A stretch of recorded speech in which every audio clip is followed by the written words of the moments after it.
当人的生命在这个世界画下句点，灵魂也该去往该去的地方。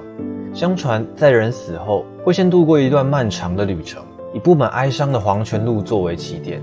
这条路上盛开着一种只见花不见叶的花种，这种花叫做彼岸花。开花的时候，叶子还没长出来；叶子长出来的时候，花却已经凋零了。两者之间互相思念、怜惜，却注定永远错过，象征着过往者与现世的离别。在黄泉路的尽头有一条河，叫做忘川河，而奈何桥是通往对岸的唯一一条路。桥上有个叫做望乡台的高台，高台旁有个亭子，叫做孟婆亭。有个叫做孟婆的女人守候在那里，给每个经过的灵魂都递上一碗孟婆汤。奈何桥分为3层，上层最为安全平稳，只有在阳世行善的好人才能获得走上层的权利。而第2层虽然没有第1层那么平稳，但也不会有很大的危险，只是道路比较难走，走起来比较难受。而第3层则是专门为恶人准备，传说有铁蛇和铜狗2种特殊的存在，会攻击来人，而且一些孤魂野鬼也会飘荡在第3层的桥面上，伺机把来者推入波涛汹涌的忘川河中。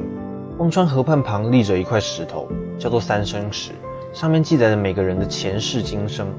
当过桥的灵魂喝下这碗孟婆汤后，一切悲欢离合的记忆都会随着孟婆汤的缓缓入喉变得越来越淡。而这位不分昼夜始终不停地熬制着孟婆汤的老婆婆到底是谁呢？关于孟婆的起源可以分为3种。第一种，世间最初被分为天、地、人3界，天界权力最大，掌管着一切，人间就是所谓的阳世人界，地则是阴曹地府。3界规定，无论天上地下，神仙阴官，全都要各司其职。那时候，孟婆原先在天界当官，后来她见人间恩怨情仇无数，即便死了也不肯放下，就来到阴曹地府的忘川河边，在奈何桥桥头立起一口大锅，专门用来熬制孟婆汤，将世人放不下的思绪炼化成孟婆汤，让灵魂喝下，便可以忘记生前的爱恨情仇，卸下了生前的包袱，走入下一个轮回。第2种说法说，所谓的孟婆就是孟姜女。昔日孟姜女哭倒长城之后，眼见长城之下尸骸无数，却再也找不到丈夫的尸骨。为了能忘记这些痛苦万分的记忆，就熬制了能使人忘记记忆的孟婆汤。后来上天念她思夫之情，感天动地，就免了她的轮回之苦，让她在忘川河畔熬制孟婆汤，给那些参与轮回的阴魂们忘记前世的一切。至于第3种说法，讲的是孟婆生于西汉时代，自小研读儒家书籍，念诵佛经。她还在世时，从不回忆过往，也绝不幻想未来，只是一心一意地劝人不要杀生，要吃素。一直到她81岁，仍然是处女之身。她只知道自己姓孟，于是人尊称她为孟婆阿乃。后来孟婆阿乃入山修道，成为明神。在地狱，阎王最担心一件事是什么呢？就是从阴间投生出去的人知晓了前世因果，或是地狱真相，从而泄露天机。所以看中了孟婆，给她盖了一座孟婆亭，请她当老板娘，专门为那些转世灵魂送上一碗忘情水，使他们彻底忘却前生之事。究竟喝孟婆汤是不是一件必要的事情呢？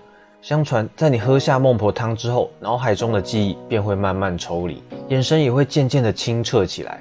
人的灵魂变得纯净无瑕之后，你就等同取得了过奈何桥的通行证，获得了重生的机会。但其实喝与不喝，你自己还是可以决定的。如果你心中放不下那些记忆，你可以选择不喝孟婆汤。那当然，你也不能够通过奈何桥。如果你坚持硬闯，脚底下就会立刻出现钩刀绊住双脚，并有尖锐铜管刺穿喉咙，将其门户大开。接着你将会被茶汤强行的灌入，没有任何鬼魂可以幸免。如果你不想进入轮回，也不想忘记过去，那你必须跳入忘川河，等上1000年才能投胎。在这1000年之中，你或许会看到桥上走过今生最爱的人，但是你无法与他言语相通。你看得见他，他看不见你。1000年之中，你看见他走过一遍又一遍奈何桥，喝过一碗又一碗孟婆汤。在熬过1000年之后，如果还记得前生事，便可重入人间，去寻找心中不愿忘记的人，再续前缘。如果你喜欢我的影片，不要忘记按喜欢或分享，点击订阅以及开启小铃铛，就可以持续获得相关影片咯。其实拒绝孟婆汤需要相当大的勇气，并不完全是像大家想象的跳河这么简单而已。如果不喝孟婆汤，便无法进入轮回，魂魄就会在忘川河和鬼门关之间这个区域停留。这个区域其实是阴阳界之间的一个缝隙，不是阳界，也不是阴界。而在这个缝隙内，魂魄无法得到足够的能量支持，所以许多灵魂很可能会因为能量不足变得虚弱，渐渐的消散，或者沉入忘川河中，永世无法超脱。轮回其实是一个极其复杂的法则，两个鬼魂想在这段缝隙上相遇的几率很小。为什么这么说呢？灵魂进入鬼门关，走上黄泉路时，本身就会进入一个分流区，有着无数条的黄泉路，而每一个魂魄不一定是在同一条黄泉路上。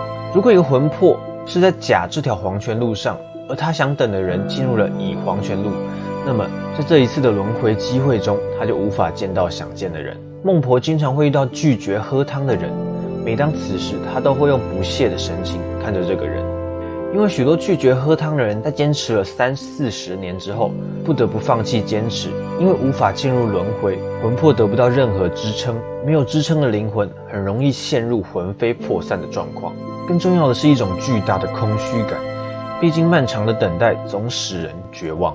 传说中孟婆汤的做法是先取在十殿阎罗判定要发往各地做人的鬼魂，再加入采自俗世的药材，最后调和成如酒一般的茶汤。孟婆汤有5种口味，分别为甘、苦、辛、酸、咸。不过据说还有另一种做法，每个人活着的时候，可能因为开心、难过、痛苦、憎恨、爱而流泪。孟婆将一滴一滴的泪收集起来，最后煎熬成汤。据说在孟婆汤刚入口的时候，有清凉无比的口感，让人不禁想一饮而尽。但喝到底才发现，碗底有1尺左右的浊泥。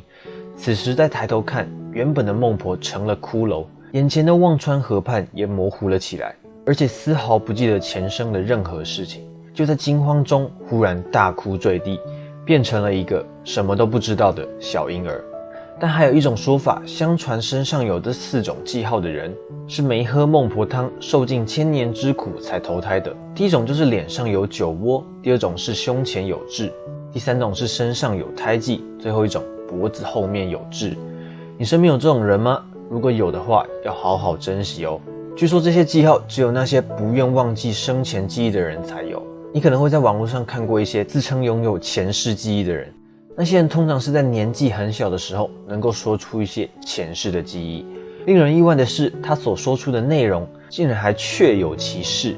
因此我们不可否认，世间终归上还是有很少的一部分人在投胎转生后依旧记得前世，或许是因为某种机缘，他们没喝成孟婆汤，或是喝得很少。